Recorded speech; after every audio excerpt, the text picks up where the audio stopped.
This is KCBD News Channel 11 at 10.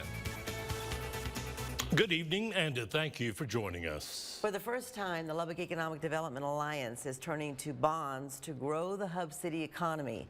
LEDA believes around $30 million in debt funding will be necessary because of the opportunities ahead. KCBD News Channel 11's Case Wilbanks joins us with how this will impact the city. Case?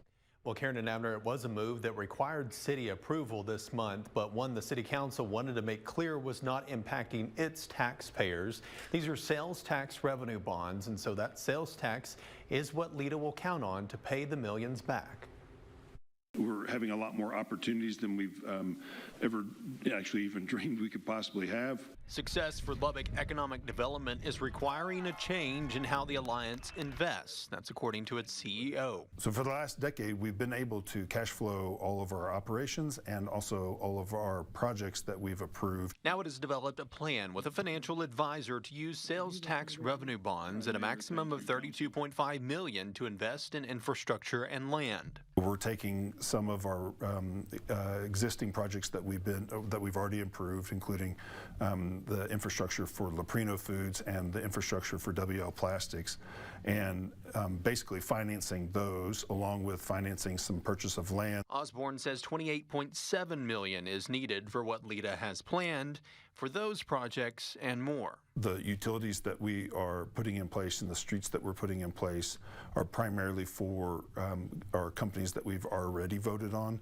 Then the purchase of land that would enable us to work with both existing companies and new companies coming to town on the opportunity to grow them as well here in our community. Those investments, he says, they're not ready to announce quite yet, but he believes they can pay back the investments over 20 to 22 years using the sales tax it collects in the city, something the mayor made clear does not impact the city's own tax responsibilities. All right, and not to beat the proverbial dead horse. Yes, sir.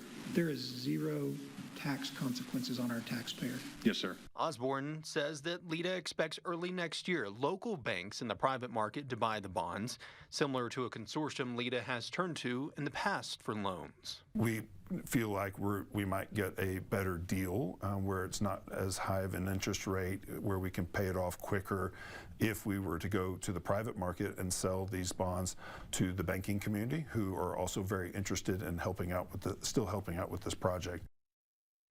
Osborne says law has since changed, preventing LEDA from obtaining direct loans from banks as they did back many years ago for the business park and railport. Law also strictly governs how this bond money is spent, limiting the use to infrastructure and land. Karen and Abner. Thank you, Case.